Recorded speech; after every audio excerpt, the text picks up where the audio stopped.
Hello everyone, let us learn with Ashish sir के YouTube channel पे आपका स्वागत है। हम लोग पार्ट्स ऑफ स्पीच पढ़ रहे थे और हम लोगों ने नाउन का चैप्टर खत्म कर चुके हैं, प्रोनाउन का चैप्टर खत्म कर चुके हैं, आर्टिकल खत्म कर चुके हैं। और अगर आपको इन तीनों चीजों के वीडियोस देखने हो तो हमारी प्लेलिस्ट पे पड़े हुए हैं, आप देख सकते हो। आज हम लोग वो पढ़ाने जा रहे हैं, वो क्या वर्ब पढ़ाने जा रहे हैं, मीन्स क्रिया। आपको पता है कि इस वर्ब से रिलेटेड बहुत सारे चीजें हमारे कॉम्पिटिटिव एग्जाम से पूछी जाती हैं और आप किसी भी कॉम्पिटिटिव एग्जाम की अगर प्रिपरेशन कर रहे हैं तो उसमें ग्रामर आपको पता है बहुत ज्यादा पूछी जाती है। भले ही घुमा फिरा के पूछे, लेकिन जो ग्रामर की स्किल्स हैं वो ऐसे ही पूछी जाती हैं और वही हमें आज पढ़नी है। तो हम लोग क्या पढ़ रहे हैं? वर्ब पढ़ने जा रहे हैं। वर्ब का मतलब क्या होता है, पहले हम लोग ये समझ लेते हैं। वर्ब का मतलब होता है क्रिया। क्रिया का मतलब क्या होता है? यानी कि कोई काम करना। हम लोग को बचपन से पढ़ाया जाता है, रट्टा मरवाया जाता है कि verb is a word which you ऐसी, मतलब कोई भी एक्शन वर्ब होती, कोई भी हम काम करते हैं वो क्रिया कहलाती है, ऐसे हम लोग पढ़ते हैं। ठीक, जब किसी काम के करने या होने से जो पता चलता है जिस शब्दों से, उसे हम क्रिया कहते हैं। ये सब हम लोग को बचपन से रट्टा मरवाया जाता है सिर्फ। तो अब हम लोग को उनका यूज भी समझना है, ठीक, क्योंकि वर्ब भी दो टाइप की होती है, एक मेन वर्ब होती है, एक हेल्पिंग वर्ब होती है। तो हम लोग यहाँ पे किसका यूज पढ़ेंगे? हेल्पिंग वर्ब, मतलब कि सहायक क्रिया, मतलब कि ऑक्सिलरीज को पढ़ेंगे। ठीक, तो वर्ब हम पढ़ने जा रहे हैं तो ऑक्सिलरीज का जो चैप्टर होगा वो हम अलग से पढ़ाएंगे। ऑक्सिलरीज जो होती हैं उसमें दो पार्ट्स होते हैं, प्राइमरी एंड मॉडल्स, वो हम अलग पढ़ाएंगे। फिलहाल आज हम सिर्फ वर्ब के यूजेस बताएंगे, क्योंकि आप अगर किसी कॉम्पिटिटिव एग्जाम की प्रिपरेशन करें तो आपको मैथ की थोड़ी बहुत नॉलेज होगी ही, क्योंकि आपको बचपन से सिखाया जाता है। तो वही चीज हम यहाँ भी यूज करने जा रहे हैं। हम इंग्लिश में भी थोड़ी मैथ लाएंगे। जैसे हम यहाँ मानते हैं, माना एक वचन क्रिया, माना एक वचन क्रिया बराबर इज, और बहुवचन क्रिया बराबर आर।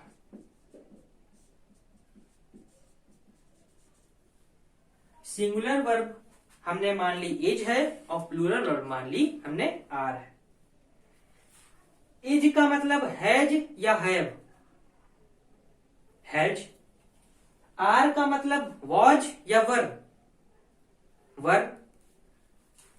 ऐसे ही इज का मतलब डू या डज, डज।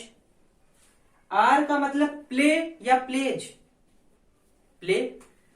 ठीक है, तो इसलिए हमने इसको लिखा है, क्योंकि अगर हम जहां जहां ये लिखेंगे तो आपको ये समझ में आ जाए कि यहाँ पे सिंगुलर वर्ब यूज हुई है और यहाँ पर प्लूरल वर्ब यूज हुई है। ओके, हमें वहां पे बार बार ये ना लिखना पड़े सिंगुलर वर्ब प्लूरल, इसलिए हमने यहाँ पे एक वचन क्रिया को इज मान लिया है और बहुवचन क्रिया मतलब कि प्लूरल वर्ब को आर मान लिया है।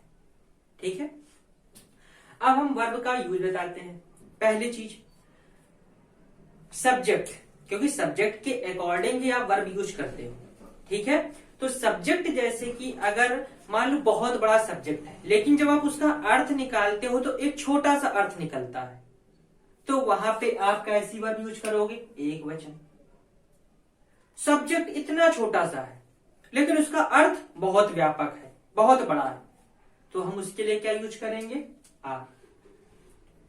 मतलब समझ लेते हैं एक एग्जाम्पल। जैसे हम एक एग्जाम्पल ले लेते हैं, the condition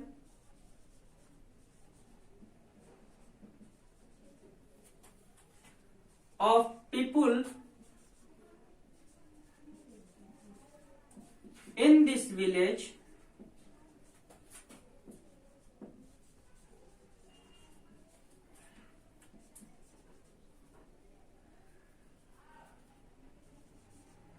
the condition of the people in this village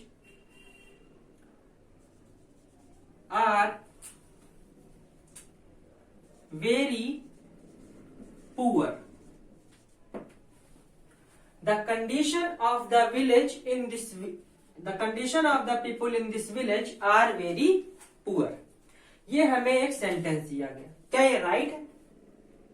अब कुछ स्टूडेंट्स क्या करेंगे, इतना बड़ा सब्जेक्ट तो यहाँ पे तो वर्ब प्लूरल ही आनी चाहिए, आर ही सही है तब तो, क्योंकि पीपुल भी यहाँ पे पीपुल लिखा हुआ है यानी कि लोगों के लिए है, लोग तो एक तो होते नहीं बहुत सारे होते हैं, तो यहाँ पे आर सही है। तो सबसे पहले हम इसका अर्थ निकालते हैं, अर्थ मेरी स्टाइल में। ओके, देखते हैं। अर्थ हमेशा पीछे से निकाला जाता है, ये सब्जेक्ट है, अर्थ यहां से स्टार्ट किया है, पीछे से आना है आगे। दिस विलेज मतलब कि इस गांव में, पीपुल मतलब कि लोग, इस गांव में लोगों की दशा या स्थिति। तो यहां पे मेन सब्जेक्ट क्या आया, स्थिति, कंडीशन। तो कंडीशन के अकॉर्डिंग क्या यहाँ पे आर आना चाहिए। कंडीशन हमने कैसा नाउन बताया हुआ है, पहले आप ये बताइए, कंडीशन कैसा नाउन है? आवश्यक नाउन है। क्या आवश्यक नाउन हमने बताया प्लूरल बनता है? नहीं। नाउन का अगर आपने मेरा चैप्टर पढ़ा होगा तो उसमें हमने बताया हुआ है कि मटेरियल नाउन और अब्स्ट्रैक्ट नाउन का प्लूरल नहीं बनता है।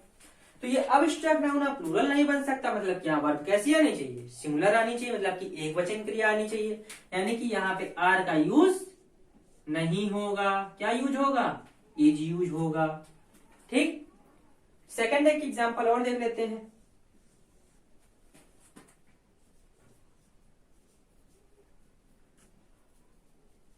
We has gone to Mumbai. We has gone to Mumbai, ये लिखा हुआ है। तो आप देख सकते हो यहाँ पे सब्जेक्ट इतना बड़ा, यहाँ पे सब्जेक्ट इतना छोटा, तो इसके हिसाब से हेल्पिंग, अगर हम साइज के अकॉर्डिंग देखें तो फिर हेल्पिंग वर्ब सही है। तो क्या हम यहाँ पे साइज के अकॉर्डिंग पढ़ने वाले हैं? क्या अंग्रेजों ने जो ये लैंग्वेज बनाई है क्या साइज के अकॉर्डिंग बनाई है? ऐसा तो नहीं। तो यहाँ पे इसके अकॉर्डिंग हम वी का अर्थ समझते हैं। वी का अर्थ क्या होता है? वी का अर्थ होता है हम लोग। वहां पे एक लोग की बात नहीं होती, हम लोग ज्यादा लोग हैं, इसलिए वर्ब भी यहाँ कैसी आएगी? प्लूरल आएगी। यानी यहाँ हैज ना आके क्या आएगा? हैव आएगा। We have gone to Mumbai. समझ में आई बात? अभी हम वर्ब पढ़ा रहे हैं। इस वर्ब के खत्म होने के बाद ही हम आपको टेंसेस का नॉलेज दे देंगे, क्योंकि मुझे कई लोगों ने मैसेज किया और बताया कि सर आप टेंस भी पढ़ा दीजिए। तो टेंस भी हम प्रिपेयर कराएंगे। टेंस के बाद आपको एक्टिव, पैसिव वॉइस भी और डायरेक्ट इनडायरेक्ट भी बताएंगे। ये सारी चीजों के नॉलेज आपको देते रहेंगे। और अब हम पढ़ते हैं। तो आज का जो हमारा पहला चैप्टर होगा वर्ब में आज हम पहले पढ़ेंगे एंड का चैप्टर। किसका पढ़ेंगे? एंड का चैप्टर। देखते हैं।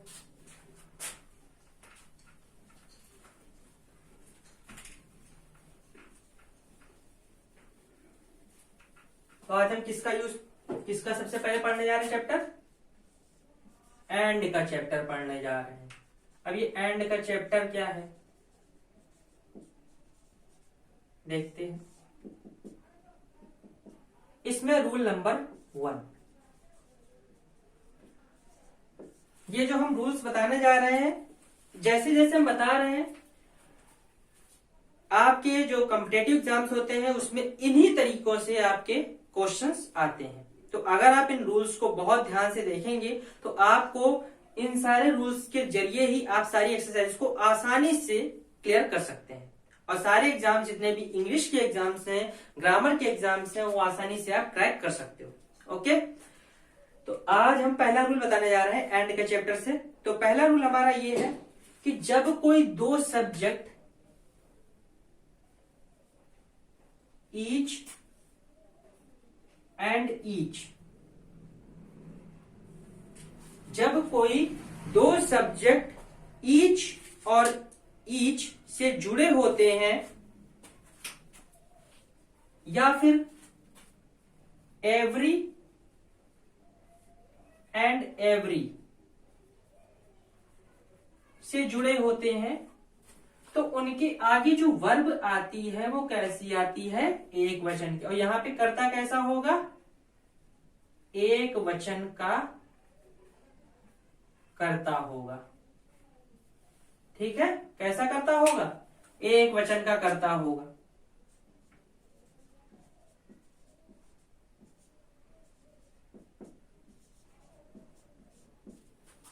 जब कोई दो सब्जेक्ट, वो भी एक वचन के, ईच और ईच या फिर एवरी और एवरी से जुड़े होते हैं, तो उनके लिए जो यहाँ पे क्रिया यूज होती है, वर्ब यूज होती है, वो कैसी होती है, एक वचन की होती है।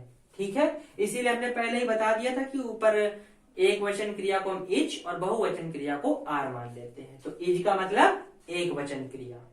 ठीक है, इसके कुछ एग्जांपल्स देख लेते हैं। ठीक है, जैसे एग्जाम्पल नंबर पहला जैसे ले लेते हैं कि each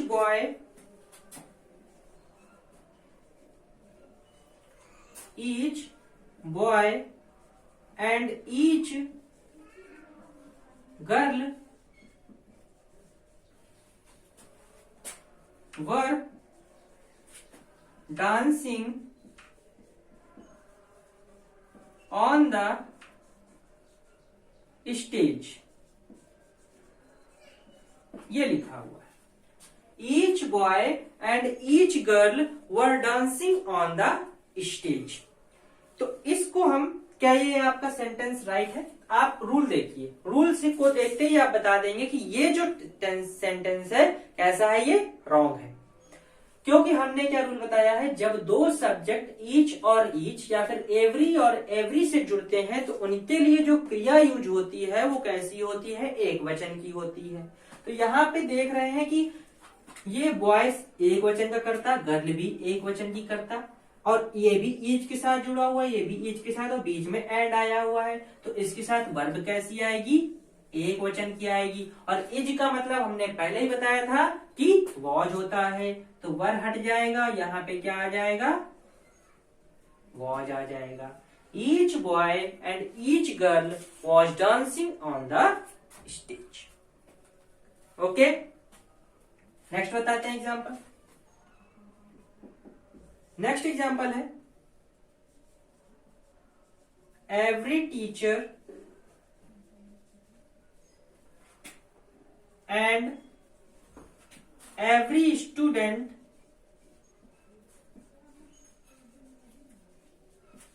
every teacher and every student have gone to the zoo। zoo means चिड़ियाघर। तो every teacher and every student have gone to the zoo।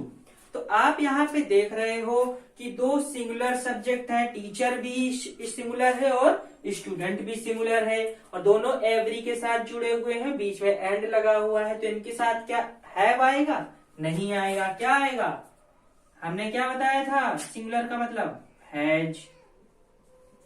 ठीक, has gone to the zoo. ये रूल समझ में आया, पक्का? चलिए नेक्स्ट स्टार्ट करते हैं।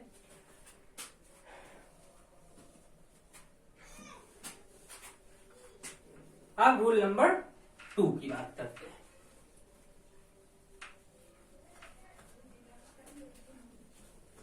अगर आपको चैनल अच्छा लग रहा हो तो फटाफट हमारे चैनल को, सेशन को लाइक कर दीजिएगा, और हमारे साथ पूरे वीडियो में जुड़े रहिएगा, तभी आपको ये सारे रूल्स अच्छी तरीके से समझ में आ पाएंगे।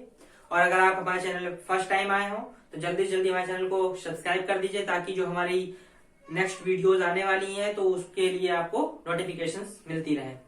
और हमारा एक टेलीग्राम चैनल भी है, अगर आपको कोई भी प्रॉब्लम आती है और अगर किसी भी टाइप की पीडीएफ या आपको चाहिए हो तो आप हमारे चैनल का नाम है let us learn with Ashish sir नाम से टेलीग्राम चैनल है। आप उस पे जाकर के हमारे साथ जुड़ सकते हैं। ओके, और उसकी लिंक मैं आपको डिस्क्रिप्शन में दे दूंगा, तो लिंक से भी आप क्लिक करके जा सकते हैं। ओके, देखिए अब हम सेकंड रूल क्या बताते हैं। सेकंड रूल है,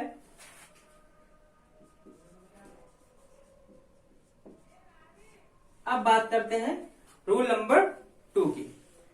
रूल नंबर 2 क्या है, ये एक ही व्यक्ति या वस्तु के लिए है। उसमें क्या होता है, यदि दो नाउन, क्या चीज, यदि दो नाउन एंड से जुड़ते हैं तो वर्ब कैसी आती है, सिंगुलर आती है। यदि दो नाउन आपस में एंड के साथ जुड़ते हैं तो क्या कैसी नाउन आती है, सिंगुलर नाउन आती है। मतलब समझ लेते हैं क्या कहने का मतलब है। जैसे पहले रूल लिख लीजिए, एक ही व्यक्ति या वस्तु, एक ही व्यक्ति या वस्तु के लिए यदि नाउन आपस में एंड से जुड़ते हैं, यदि नाउन आपस में एंड से जुड़ते हैं तो वर्ब कैसी आती है, सिंगुलर आती है। वर्ब कैसी आएगी, सिंगुलर आएगी। मतलब समझ लेते हैं एग्जांपल से। आप एग्जांपल नंबर 1 देखिए। से अगर हम एग्जांपल नंबर 1 लेते हैं तो एग्जांपल नंबर 1 में कहते हैं कि bread and butter are sweet. क्या लिखा है, bread and butter are sweet. ऐसे ही सेकंड एग्जांपल ले लेते हैं, rice and kadhi are tasty. Rice and kadhi are tasty. Okay, rice and kadhi are tasty. आप देख रहे होगे कि जो ब्रेड और बटर, ये दोनों चीज एक दूसरे से जुड़े हुए हैं। राइस और कढ़ी ये भी एक दूसरे, क्या ब्रेड अकेले अच्छी लगेगी, बटर अलग अच्छा लगेगा, कि राइस अलग अच्छा लगेगा, कढ़ी अलग अच्छी लगेगी। जब राइस के साथ कढ़ी होती तभी तो अच्छा लगता है। तो मतलब दोनों चीज भले अलग अलग हो, लेकिन वो चीज जब मिलती है तो बनती कैसी है, एक ही, उनका मिक्सचर एक ही बनता है। तो इसलिए ये एक सिंगुलर नाउन की, सिंगुलर सब्जेक्ट की तरीके बिहेव करता है। इसलिए इसके लिए जो हम वर्ब यूज करेंगे, कैसे यूज करेंगे, सिंगुलर यूज करेंगे। हम यहाँ पे देख रहे हैं bread and butter, rice and kadhi, dal and roti, ये सब जो वर्ड्स होते हैं ये सब एक दूसरे से जुड़े हुए होते हैं। इसलिए इनके साथ जो वर्ब यूज होगी वो कैसी होगी, सिंगुलर यूज होगी। ये दोनों कैसे सेंटेंस होंगे, रॉन्ग होंगे। राइट सेंटेंस क्या होगा, bread and butter is sweet.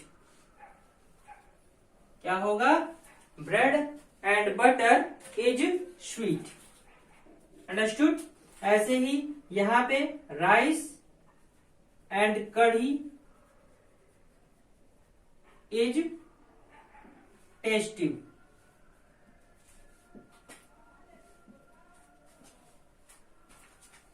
एक बार फिर से रूल समझ लेते हैं।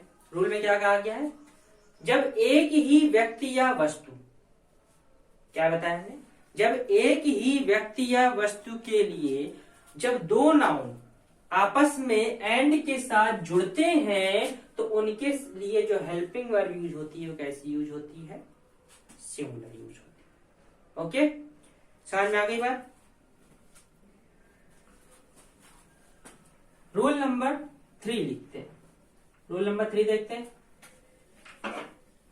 यहां पे क्या था, एक ही व्यक्ति और वस्तु के लिए था, ठीक।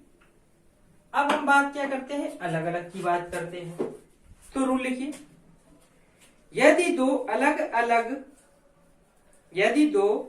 अलग अलग सत्ताधारी नाउन, यदि दो अलग अलग नाउन भी लिख सकते हो, सत्ताधारी लिखनी होगी। यदि दो अलग अलग नाउन आपस में एंड से जुड़ते हैं, अभी यहाँ पे एक ही व्यक्ति या वस्तु के लिए था, अब यहाँ पे दो अलग अलग व्यक्ति या वस्तु होंगे, ठीक। तो जब वो दोनों आपस में एंड से जुड़ते हैं तो सिंपल सी बात है, उनके लिए जो वर्ब आएगी वो कैसी आएगी, क्योंकि वहां पे बटने की बात आ जाएगी, दो अलग अलग की बात आ जाएगी, इसलिए वहां पे जो क्रिया यूज होगी वो कैसी यूज करेंगे, हम बहुवचन की यूज करेंगे। कैसी यूज करेंगे, बहुवचन की यूज करेंगे। जैसे कि हम एग्जाम्पल लेते हैं, एग्जाम्पल नंबर पहला ले लेते हैं, जैसे कि Ram and Mohan plays football, ये लिखा हुआ है। राम एंड मोहन, क्या राम और मोहन एक ही आदमी है? अलग अलग है। क्या दोनों आपस में जुड़े हुए हैं? नहीं। क्या दोनों आपस में जुड़ के रहते हैं क्या हमेशा? नहीं, अलग अलग तो रहते हैं, लेकिन खेल रहे हैं तो साथ में खेल रहे हैं। तो राम एंड मोहन, तो ये दो अलग अलग आदमी हैं। जब दो अलग अलग आदमी होते हैं तो उनके लिए जो वर्ब यूज होती है वो कैसी यूज होती है, प्लूरल। और हमने बताया भी है कि इज का मतलब है प्लेज और आर का मतलब है प्लेज। तो यानी कि यहाँ पे जो इसका राइट सेंटेंस होगा वो क्या होगा, राम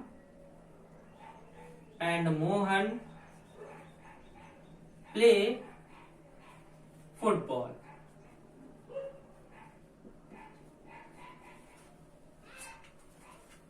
इतनी बात समझ में आई।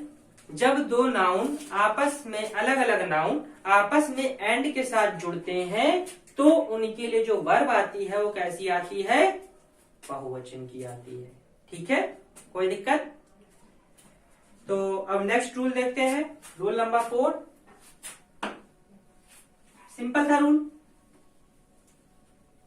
जैसे सीता एंड गीता दो आपस में नाउन जुड़ जाते हैं तो उनके लिए क्या हम सिंगुलर वर्ब यूज करेंगे? नहीं, अलग अलग यूज करेंगे। ठीक। अब जैसे रूल नंबर 4 देखते हैं।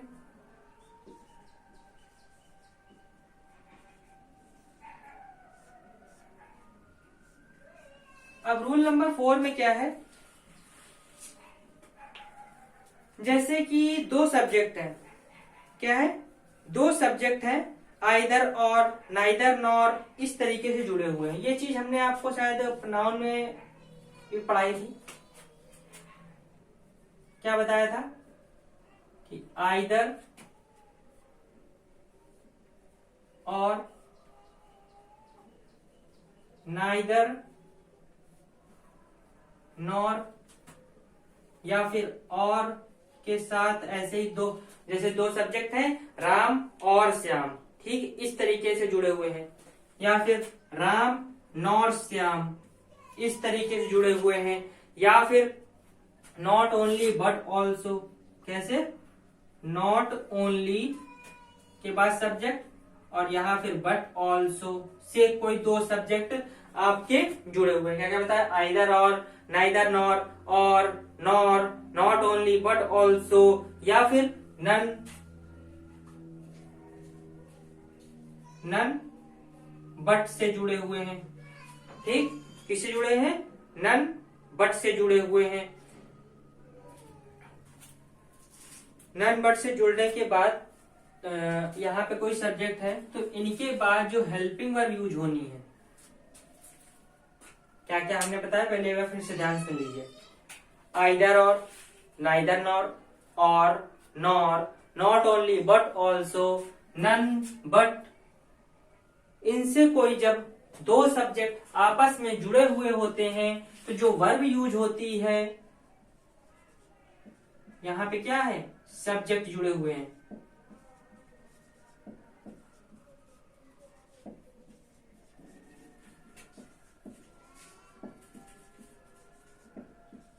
इन सब के साथ क्या हुआ है? कोई ऐसा भी सब्जेक्ट जुड़ा हो सकता है, सिंगुलर हो सकता है, प्लूरल हो सकता है।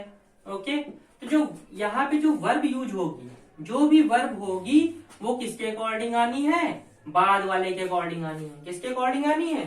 बाद वाले के अकॉर्डिंग आनी है। क्या क्या बताया हमने? Either or, neither nor, or, nor, not only but also, या नन और बट के साथ अगर कोई आपके दो सब्जेक्ट जुड़ते हैं तो बाद वाले के अकॉर्डिंग ही वर्ब यूज होती है। अगर बाद वाले में प्लूरल है तो उसके अकॉर्डिंग प्लूरल वर्ब आएगी, अगर बाद वाले में सिंगुलर है तो वर्ब सिंगुलर आएगी। ओके, अब देखते हैं इसके एग्जांपल्स देख लेते हैं। ठीक है, चलिए एग्जांपल्स देखते हैं इसके।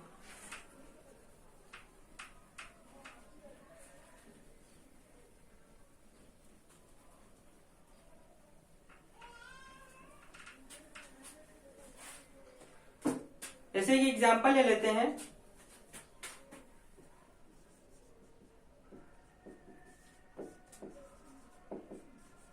Either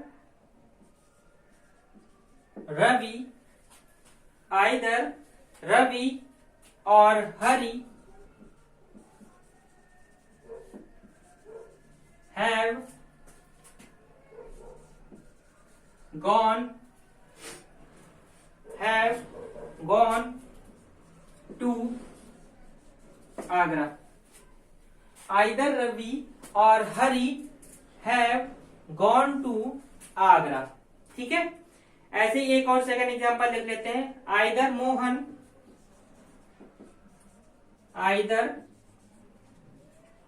Mohan or his friends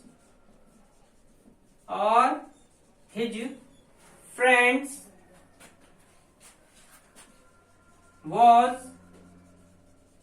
arrested। ये लिखा हुआ है, हमने ये दो एग्जाम्पल ले लिया। ठीक, एक एग्जाम्पल बता देंगे, बाकी सब आपको समझ में आ ही जाएगा क्योंकि सब एक जैसे हैं। तो आइदर रवि और Hari have gone to Agra, either Mohan or his friends was arrested, ये लिखा हुआ है। ठीक, तो हम देख रहे हैं, अगर आप देखो कि यहाँ पे अगर इसका मतलब निकालो, क्या तो रवि या हरि आगरा जा चुके हैं, तो यहाँ पे जो सेंस निकलेगा, यहाँ पे जब या की बात आ रही है मतलब कि दोनों में से कोई एक गया है, तो मतलब कि यहाँ पे एक की बात कर रहे हैं, मतलब कि बाद हमने क्या बताया, बाद वाले के अकॉर्डिंग लगना है। तो बाद में क्या आया है, हरि आया है, तो हरि के अकॉर्डिंग यहाँ पे क्या आना चाहिए, है जाना चाहिए। तो इसलिए हरि के अकॉर्डिंग यहाँ पे क्या आ जाएगा, है जा जाएगा। क्या आ जाएगा, है जा जाएगा, है हट जाएगा। ऐसे ही either Mohan or his friends was arrested लिखा हुआ है, तो आप देख रहे हो बाद में क्या आया है, फ्रेंड्स आया है, और फ्रेंड्स एक होते, सिंगुलर सब्जेक्ट है, ये प्लूरल सब्जेक्ट है, तो इसके अकॉर्डिंग यहाँ पे क्या आएगा, वर आ जाएगा। क्या आ जाएगा, वर आ जाएगा। ओके, तो आज हमने आपको ये 4 रूल्स बताए हैं। ठीक है, आज ही हमने आपको 4 रूल्स बताए हैं, और इसके बाद हम आपको और भी इंटरेस्टिंग रूल्स पढ़ाएंगे, तो आप हमारे साथ जुड़े रहिए। और अगर आपको इंग्लिश की और भी अच्छी ग्रामर की स्किल्स सीखनी है, वोकैब वगैरह पढ़नी है, तो आप हमारे चैनल से जुड़े रहिए और हमारे सेशन को लाइक करते रहिए। और जो भी हमारी पिछली वीडियोस हैं, या अगर आपको नाउन प्रोनाउन आर्टिकल्स के बारे में जानकारी लेनी है, तो हमारी जो पिछली वीडियोस पड़ी हुई हैं उनमें जाके आप देख सकते हैं, आपके प्लेलिस्ट पे पड़ी हुई है। और टेलीग्राम चैनल में आपके डिस्क्रिप्शन लिंक पे दे दूंगा, तो उससे आप देख लीजिएगा। Okay, thank you.